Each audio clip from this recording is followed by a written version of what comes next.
Computer science for class 11. We will do first unit second, computational thinking and programming. हम पहले Python start करेंगे, ये Python का portion है, तो इसलिए मैंने स्टार्टिंग में यूनिट सेकंड को स्टार्ट किया है। यूनिट सेकंड में फर्स्ट चैप्टर जो बनता है वो प्रॉब्लम सॉल्विंग का है। In this, you will study introduction to problem solving cycle, analyzing a problem, designing a algorithm, and representation of algorithm using flowchart and pseudocode, decomposition concept, need for decomposing a problem, example of problem solving using decomposition. Now start with computational thinking. First of all, we will learn about meaning of computational thinking. Computational thinking means a set of techniques or ways that helps in formulation of solution of the problem so that it is ready to be executed by the problem successfully. जो computational thinking है वो कुछ techniques को मिलके बनती है, कुछ जो मेथड जो हम यूज करते हैं किसी प्रॉब्लम का सॉल्यूशन फाइंड करने के लिए, वो कहलाती है computational thinking. There are four computational techniques. First, decomposition. Decomposition means dividing problem in manageable parts. Second, pattern recognition, finding resemblance or difference. Third, abstraction, creating a general view of solution. Fourth, algorithm, step-by-step instruction of solution. Now, problem solving. This is our first topic. In computer science, the process of finding solution of problem is called problem solving. Problem solving का एक simple सा meaning है, means किसी भी problem का solution find करना ही कहलाता है problem solving. Problem solving cycle. While finding the solution of problem, we need to develop program using a sequence of certain steps. These steps are called problem solving. Generally, the problem solving consists of 5 phases. These are problem analysis, designing solution, coding, testing and debugging, and maintenance. जो problem solving में एक step है problem analysis. इन सभी को आगे हम पढ़ेंगे. सबसे पहले प्रॉब्लम एनालिसिस हम पढ़ेंगे, फिर उसके बाद डिजाइनिंग एल्गोरिथम पढ़ेंगे, coding, testing and debugging and maintenance. ये एक साइकिल है. यहाँ से हम स्टार्ट करते हैं प्रॉब्लम एनालिसिस से. ये हमारी प्रॉब्लम का सॉल्यूशन स्टार्ट होता है. Problem analysing, designing algorithm, coding, testing, debugging and maintenance. First step is problem analysis. The main goal of this phase is to define and understand the problem, what to do, what are the needs, what should be the output. We determine the requirement like inputs, variables, logics, functions, etc. to solve the problem. That means gathering the required resources to solve the problem. Main aim of problem analysis is to understand the problem well. Problem analysis में देखिए, जब भी हम computer science पे काम करते हैं तो हम किसी प्रॉब्लम का सॉल्यूशन निकालने के लिए हम अपना कंप्यूटर का यूज करते हैं. तो सबसे पहले हम प्रॉब्लम को अच्छे से समझते हैं, वही कहलाता है प्रॉब्लम एनालिसिस. इसमें हमें इन क्वेश्चंस के आंसर ढूंढने होते हैं. What, how, when, who, where, why. कोई भी प्रॉब्लम है उसका सॉल्यूशन, इन क्वेश्चंस को हम सॉल्व करते हैं. डिजाइनिंग एल्गोरिथम, हमने प्रॉब्लम को अच्छे से एनालाइज किया, प्रॉब्लम को अच्छे से समझा, उसके बाद नेक्स्ट स्टेप हमारा बनता है designing algorithm. During this phase we plan the solution to problem. There may be several proposed solution for problem. Choose one of the best solution for proposed solution. In algorithm, we write step-by-step procedure to solution in human understandable language like English. Flowcharts and pseudocode are also good alternative to algorithm. Problem analysis आपने किया, उसके बाद next जो step है उसके solution को अब step by step कहीं एक ह्यूमन अंडरस्टैंडेबल लैंग्वेज में आप लिख लें या उसको जैसे मैंने यहाँ फ्लो चार्ट दिखा रखा है, फ्लो चार्ट में आप इसको ड्रॉ करके लिख सकते हैं। तो आप फ्लो चार्ट का यूज कर सकते हैं, एल्गोरिथम का भी यूज कर सकते हैं। स्यूडो कोड भी ना तो वो प्रोग्रामिंग के कोड होता है और ना ही प्योर इंग्लिश लैंग्वेज होती है। तो ये स्यूडो कोड में भी आप अपना सॉल्यूशन लिख सकते हैं। सॉल्यूशन तैयार होने के बाद नेक्स्ट स्टेप है हमारा coding. Coding. This phase uses programming language to write code or implement the actual programming instruction for the step defined in previous phase. In this phase, we construct the actual program. Select one of the stable programming language for coding. We can write program in any computer language. Some of the popular programming languages are C, C++, C Sharp, Java, Python, etc. We will use Python because we are having Python in our syllabus. A sample program is given here. You can see this. This is an example of program. Coding. इस phase में first phase आपने problem analysis पढ़ा, उसके बाद designing algorithm पढ़ा, उसके बाद next जो स्टेप रहता है, जो एक्चुअल कोड है, जो आपका कंप्यूटर एग्जीक्यूट करेगा, जिसको फॉलो करेगा, उसको लिखना। उसको लिखने के लिए आपको किसी प्रोग्रामिंग लैंग्वेज की जरूरत होती है। वो कोई भी लैंग्वेज यूज करके आप किसी प्रॉब्लम को सॉल्व कर सकते हैं। जैसे प्रोग्रामिंग लैंग्वेज के एग्जांपल मैंने यहाँ दिए हैं, C, C plus plus, C sharp, Java, Python, और भी कई सारी लैंग्वेज हैं, उनका यूज किया जा सकता है। हम लोग अपने सिलेबस के अकॉर्डिंग पाइथन को पढ़ेंगे और जो भी प्रोग्राम हम बनाएंगे वो पाइथन में हम बनाएंगे। एक एग्जांपल मैंने यहाँ दे रखा है, ये आप देख सकते हैं। नेक्स्ट स्टेप है, फोर्थ स्टेप हमारा टेस्टिंग एंड डीबगिंग। हमने प्रोग्राम अपना लिखा, उसके बाद नेक्स्ट स्टेप रहता है उस प्रोग्राम को टेस्ट करना, और उसमें अगर कोई एरर रहती है उसको रिमूव कर देना। Testing and debugging. During this phase, we check whether the code written in previous step is solving the defined problem or not. Interpreter or compiler of programming language check syntactical errors in program. We also test the program whether it is correct solution for various inputs value or not. We also test whether it is providing the desired output or not. If still there are some errors, then we start debugging. The word debug is combination of D and bug. Bug means errors and D is used for reversing the meaning of word bug. Debugging means remove errors and then restart testing again. Coding आपने लिखी, coding लिखने के बाद उसमें कुछ errors हो सकती हैं, हम कंपाइलर और इंटरप्रेटर की हेल्प से इन जो एरर्स हैं इनको रिमूव कर सकते हैं। इनको रिमूव होने के बाद हम चेक करते हैं कि जो हमारा आउटपुट है वो प्रॉपर आ रहा है या नहीं, जो एक डिजायर्ड आउटपुट जो हमें मिल रहा है या नहीं मिल रहा है। Next step is maintenance. During this phase the program is actively used by user. If any improvement is required, all the phases are to be repeated again to make the necessary changes. That means in this phase, the solution is used by end user. If user faces any problem or want to any enhancement, then we need to repeat all phases from starting so that the encounter problem is solved. Maintenance is never-ending process.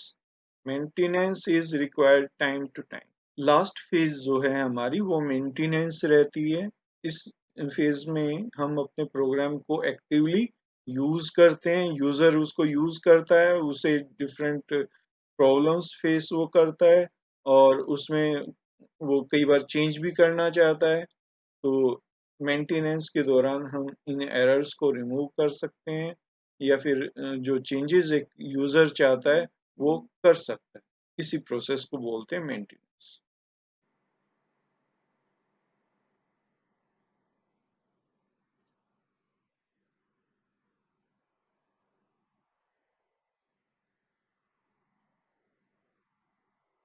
All this study material will be available at chahal01.blogspot.com. We are starting some programming tools. Some programming tools. Algorithm. आप लोगों ने problems solving cycle पढ़ा, उसके अंदर आपने different phases के बारे में पढ़ा। सबसे पहले आप प्रॉब्लम एनालिसिस करते हैं, फिर उसके बाद नेक्स्ट जो स्टेप रहता है वो डिज़ाइनिंग एल्गोरिथम रहता है। तो एल्गोरिथम आप कैसे डिज़ाइन करेंगे, एक एल्गोरिथम होता क्या है, उसके बारे में अब डिटेल से हम पढ़ेंगे। An algorithm is a step by step procedure to solve the problem. Algorithm को लिखने के लिए सम कन्वेंशंस रहते हैं, उन कन्वेंशंस के बारे में भी मैंने इसमें बताया है। एक हेडर रहता है एल्गोरिथम में, जिसमें एक नेम दे दिया जाता है, उसके बाद उसमें एम उसका साथ में लिखा जाता है। नेक्स्ट आपको इनपुट्स को मेंशन करना होता है एल्गोरिथम में। जो भी इनपुट्स आप अपने प्रॉब्लम को सॉल्व करने के लिए देना चाहते हैं उनको आप मेंशन कर सकते हैं। नेक्स्ट प्रोसेस या फिर जो भी कैलकुलेशन वर्क होता है वो आप उसमें मेंशन कर सकते हैं। उसके बाद फोर्थ स्टेप रहता है आपका आउटपुट के लिए, इनपुट प्रोसेस आउटपुट। आप इसको हमेशा याद रखिए, जब भी आप प्रोग्रामिंग करेंगे तो इन तीन चीज़ों को आप हमेशा याद रखिए, इनपुट प्रोसेस आउटपुट, आईपीओ।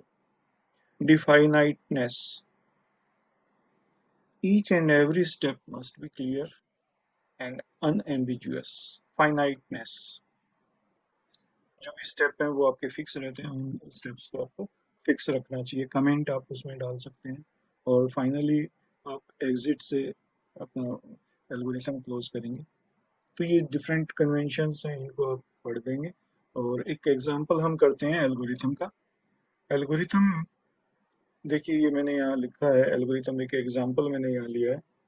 कोई भी एल्गोरिथम है वो हमेशा एल्गोरिथम वर्ड से स्टार्ट होता है, देन एक नेम उसमें दिया जाता है। जैसे अभी इस एग्जांपल में मैंने नेम रखा है इसका interest, then it followed by its objective. Objective को मैंने यहाँ लिखा है, जैसे this algorithm is used to find simple interest where principal rate and time are inputs.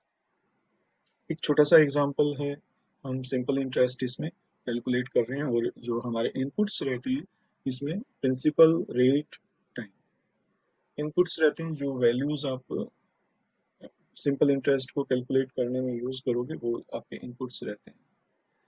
तो ये इसका हेडर कहलाता है, एल्गोरिथम का हेडर है ये।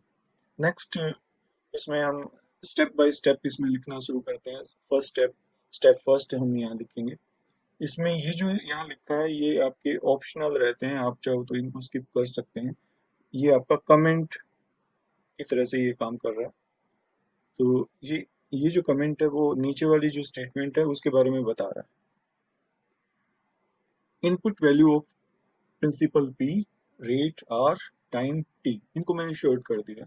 और नीचे इसमें हमने जो फर्स्ट स्टेप रखा है वो रखा है इनपुट पी आर टी।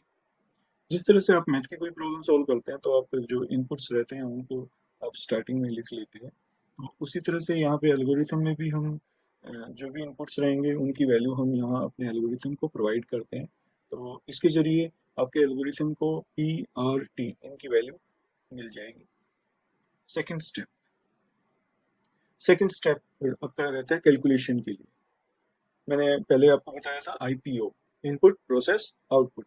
तो इनपुट हो चुका है, नेक्स्ट आपका प्रोसेस। कैलकुलेशन वर्क जो है उसके लिए वर्ड आप प्रोसेस भी यूज कर सकते हैं। तो यहाँ पे राइट साइड में हमेशा जो भी आप एक्सप्रेशन आप यहाँ मेंशन करते हैं वो हमेशा राइट साइड में आता है, और वैल्यू असाइन जिसको हम करते हैं वो वेरिएबल हमेशा लेफ्ट साइड में आता है। और इसको आप एरो से भी या फिर इक्वल भी यूज करते हैं, कुछ लोग इक्वल का भी आप यूज कर सकते हैं। तो यहाँ पे कैलकुलेशन वर्क हमने किया, एक तरह से हमने सिंपल इंटरेस्ट का फार्मूला यहाँ पे लगाया है। Third step, output. हमारे पास सिंपल इंटरेस्ट कैलकुलेट हो चुका है, value is available with SI. तो इसका आउटपुट हमें किस तरह से लेना, हमें मैसेज प्रिंट करवाना है सिंपल इंटरेस्ट, और फिर उसके बाद ये जो एस आई है यहाँ पे क्या होगा, जो भी कैलकुलेटेड वैल्यू है वो यहाँ पे आ जाएगी। तो हमें जो आउटपुट मिलेगा वो मिलेगा सिंपल इंटरेस्ट इज, और एस आई की जो वैल्यू है वो। लास्ट स्टेप इज एग्जिट, ये आपको बंद करने के लिए। तो ये था आपका step by step procedure to solve a problem means algorithm. तो इस तरह से हमें एल्गोरिथम को लिखना चाहिए।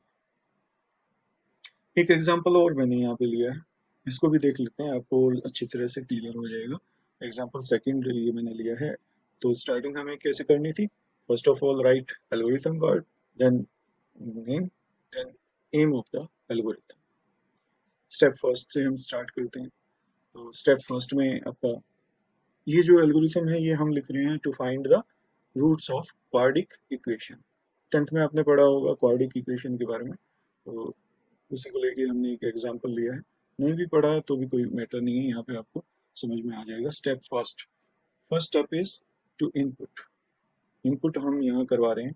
तो ऊपर ये कमेंट्स मैंने यहाँ लिखे हैं, कमेंट्स जो हैं वो आपके लिखे जा रहे हैं रेक्टेंगल ब्रैकेट में, स्क्वायर ब्रैकेट में। और इसके बाद इनपुट ए बी सी, ये कोफिशिएंट्स हैं, ए की वैल्यू और बी की वैल्यू एंड सी की वैल्यू हम इनपुट करेंगे। तो क्या ध्यान रखना है आपको, आई पी ओ इनपुट आपका हो गया। देन प्रोसेस, प्रोसेस में हमें यहाँ पे डिस्क्रिमिनेंट हमें निकालना होता है सबसे पहले। अगर हमें रूट अगर हमें निकालने हैं क्वाड्रिक इक्वेशन की, तो डिस्क्रिमिनेंट हमें निकालना होता है। डिस्क्रिमिनेंट निकालने का फार्मूला रहता है बी स्क्वायर माइनस 4ac। तो ये हमने यहाँ कैलकुलेशन वर्क किया, और ये जो वैल्यू है वो आपकी स्टोर हो जाएगी डी। इसके बाद इफ, नेक्स्ट थर्ड स्टेप पे हम आ जाते हैं। ये अभी कैलकुलेशन वर्क चल रहा है, प्रोसेसिंग हमारी चल रही है। तो प्रोसेसिंग में एक से ज़्यादा स्टेप भी हो सकते हैं, सेम वे इनपुट में भी एक से ज़्यादा स्टेप भी हो सकते हैं, ऐसा कोई मैटर नहीं करता, पर सीक्वेंस आपकी यही रहती है, इनपुट प्रोसेस आउटपुट। तो अभी हम यहाँ इसके जरिए हम चेक कर रहे हैं, अगर डी की वैल्यू लेस देन 0 है तो हमारे जो रूट हैं वो हमारे बनेंगे इमेजिनरी। तो ये इमेजिनरी रूट यहाँ पे हमारे बन जाएंगे। उसके बाद इसके बाद मैंने यहाँ पे क्या लिखा है, गो टू स्टेप 8। अगर डी की वैल्यू लेस देन 0 है तो ये प्रिंट करवा देगा मैसेज रूट्स आर इमेजिनरी, और आप 8th स्टेप पे फिनिश, आपका काम हो गया, बस ये यहाँ से ये खत्म हो जाएगा। अगर ऐसा नहीं है तब वो चेक करेगा if d is equal to 0। D की वैल्यू अगर डिस्क्रिमिनेंट की वैल्यू अगर 0 रहती है तो roots are real and equal. तो ये ऐसा रहता है, और 0 भी नहीं है मीन्स वो पॉजिटिव रहेगा। ऊपर अगर लेस देन 0 होता तो रूट्स इमेजिनरी मैसेज शो करता और एग्जिट हो जाता। अब यहाँ पे क्या है, रूट्स जो है वो 0 के बराबर भी नहीं है, that means roots are real and distinct. तो इस तरह से ये मैसेज प्रिंट कर देगा, और फिर ये साथ में कैलकुलेशन वर्क करेगा। रूट फर्स्ट को ये कैलकुलेट करवा रहा है।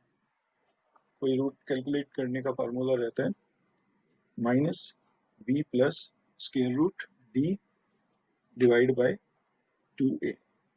एक बार प्लस आता है और एक बार माइनस आता है।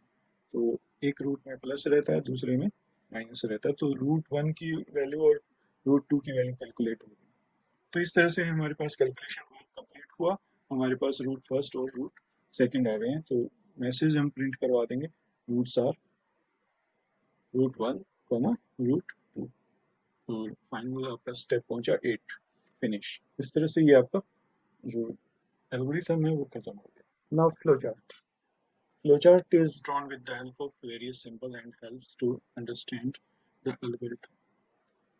एल्गोरिथम आपने पढ़ा, एल्गोरिथम में क्या होता है, स्टेप्स आपको इंग्लिश टाइप की लैंग्वेज में लिखने होते हैं। उन्हीं स्टेप्स को देख के आगे आप अपना प्रोग्राम डिजाइन करते हैं, तैयार करते हैं, राइट करते हैं। अब फ्लो चार्ट हम यहाँ सीखेंगे any step by step procedure to solve the problem. What is flowchart? Flowchart is a diagrammatical representation of solution of any problem. तो उसमें आपको सिंबल्स यूज करने हैं। सिंबल देखिए, ये सिंबल्स आप यूज करेंगे अपनी प्रॉब्लम के सॉल्यूशन को रिप्रेजेंट करने के लिए। इसमें आपका ओवल साइन आया। ओवल जो है वो स्टार्ट और स्टॉप को इंडिकेट करता है। देन सेकंड है आपका पैरेललोग्राम। पैरेललोग्राम जो है वो आप इनपुट और आउटपुट के लिए यूज करते हैं। देन प्रोसेस, प्रोसेस के लिए आप रेक्टेंगल का यूज करेंगे। इसी तरह से डिसीजन मेकिंग के लिए आप यूज करेंगे रोम्बस का। और जो ये एरो का निशान है, ये आप एरो देख रहे हैं, एरो का जो निशान है वो फ्लो को शो करता है। और कनेक्टर का काम करता है आपका सर्कल। ये सर्कल का साइन है, थोड़ा सा ओवल टाइप में बन गया है। देन आगे हम इसमें पढ़ रहे हैं representation of algorithm using flow chart. एक एल्गोरिथम, जो पहले हमने एल्गोरिथम पढ़ा था उसी का फ्लो चार्ट मैंने यहाँ पे बना दिया है, तो उसको कैसे हम बनाएंगे वो इसके जरिए सीखेंगे। एक बात मैं आपको बताना चाहूंगा कि अगर आप अच्छी तरह से प्रोग्रामिंग सीखना चाहते हैं तो आपको फ्लो चार्ट या एल्गोरिथम दोनों में से एक तो बहुत अच्छे से आना चाहिए। दोनों आ जाए वेल एंड गुड, आ जाएंगे दोनों, आप सीख सकते हैं, बनाना सीख सकते हैं। तो हम स्टार्ट करते हैं। फर्स्ट फ्लो चार्ट है हमारा। हमने एल्गोरिथम पहले एग्जांपल किया था सिंपल इंटरेस्ट के लिए। तो सिंपल इंटरेस्ट कैसे हमने निकाला था? इनपुट हमें चाहिए थे पी आर टी। इसमें हम यहाँ स्टार्ट करते हैं स्टार्ट से। सिंबल क्या है इसमें स्टार्ट के लिए? ओवल। और आगे हम करने जा रहे हैं इनपुट। इनपुट के लिए हमने सिंबल पढ़ा था पैरेललोग्राम, तो यहाँ पे जो साइन है यहाँ पे पैरेललोग्राम का साइन यूज हुआ। फिर उसके बाद प्रोसेसिंग हम यहाँ कर रहे हैं, जो भी कैलकुलेशन वर्क है उसके लिए वर्ड हम यूज करते हैं प्रोसेसिंग। तो यहाँ पे ये प्रोसेसिंग हम कर रहे हैं। और फाइनली ये कैलकुलेशन वर्क होने के बाद हमें हमें निकालना है अभी आउटपुट। इसके बाद हम मेंशन करेंगे यहाँ आउटपुट। तो आउटपुट के लिए हमने सिंबल कौन सा यूज किया? पैरेललोग्राम का।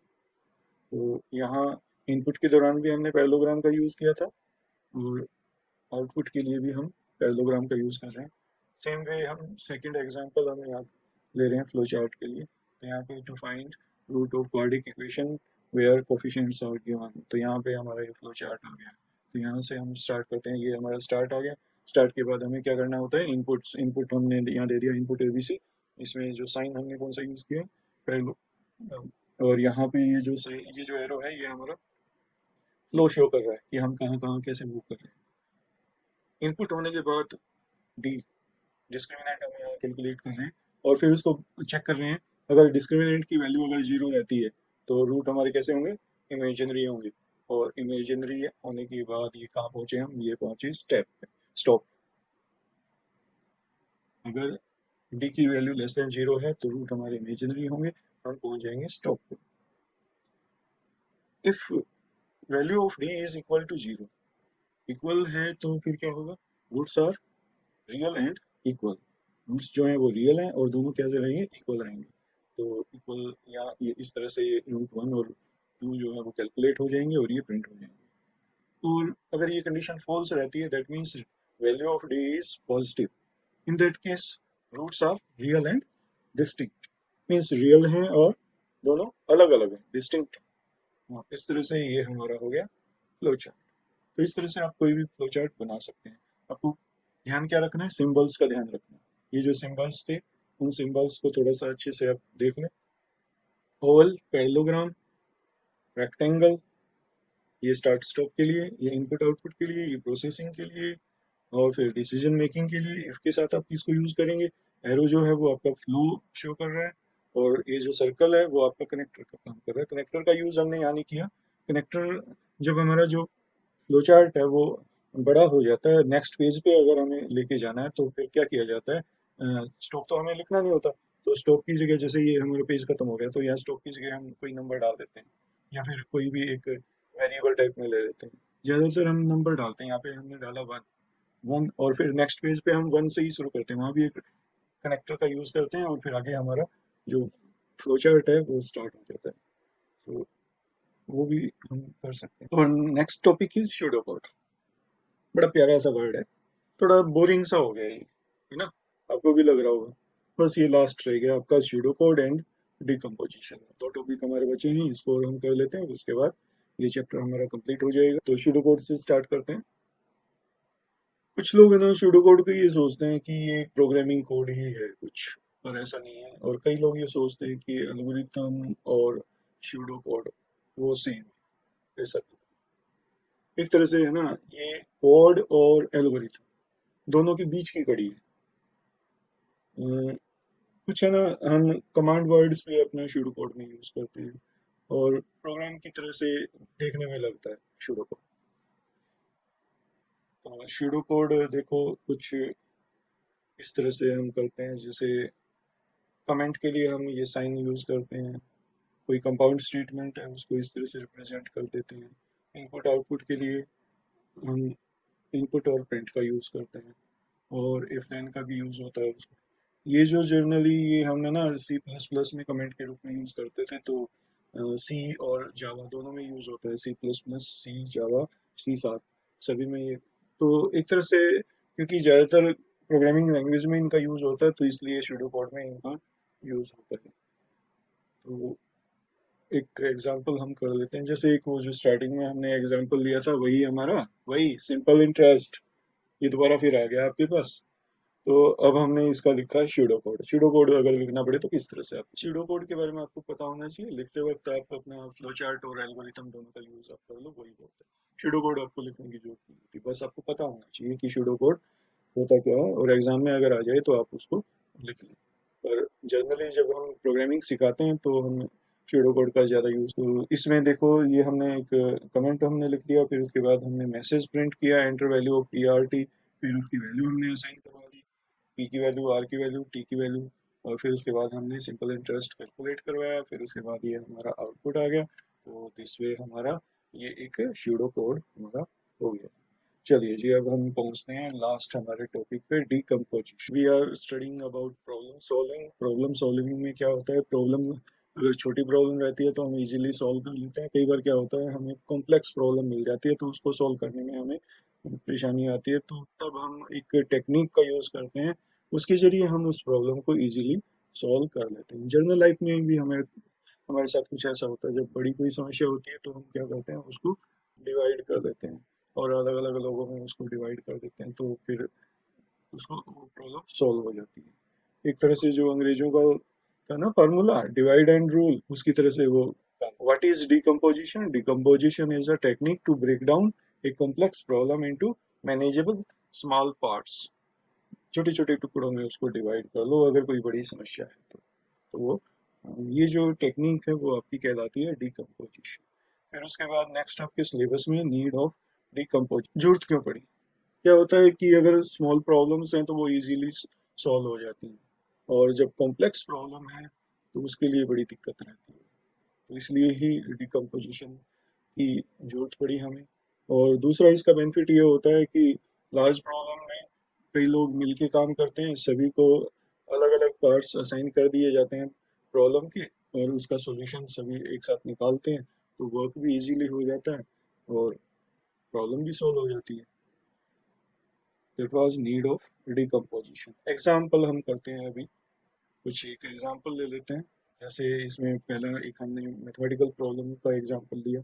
मैथमेटिकल कोई प्रॉब्लम है तो उसमें हम कैसे डिकम्पोज करते हैं, तो देखो इसमें हमने उसको डिवाइड कर दिया। प्रॉब्लम बड़ी प्रॉब्लम थी, मैथमेटिकल प्रॉब्लम, और फिर हमने उसमें उसको छोटे छोटे टुकड़ों में कैसे डिवाइड किया।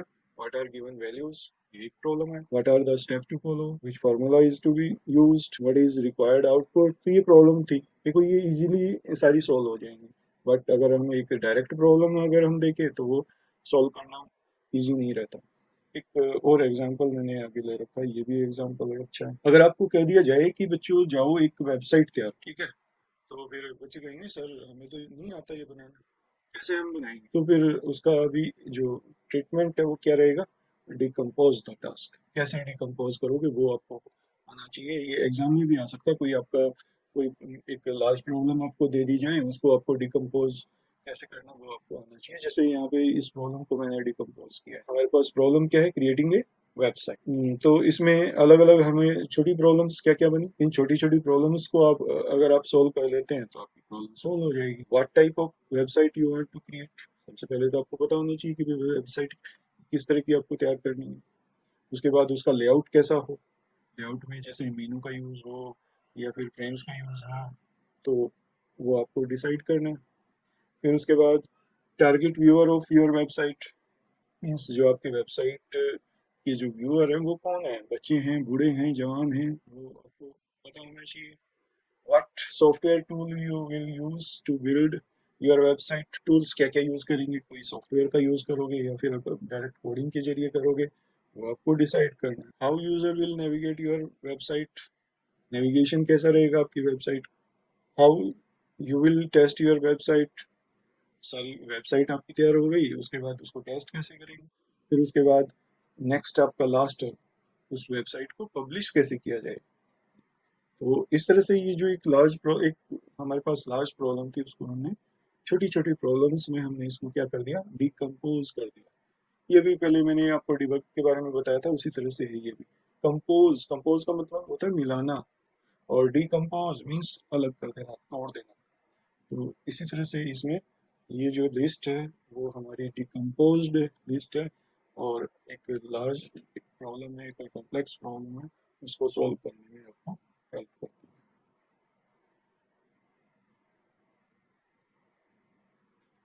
हाँ जी, ये लास्ट आपका आ गया एक्सरसाइज, इसको भी देख लो। कहाँ जा रहे हो, एक्सरसाइज भी आपको करनी पड़ेगी। तो एक्सरसाइज के लिए आप ये एक्सरसाइज नोट आप कर लो, और इनको अपनी नोटबुक में लिखोगे तो अच्छा रहेगा। और ये जो नोट्स हैं वो आपको अवेलेबल रहेंगे कहाँ, chahal01.blogspot.com।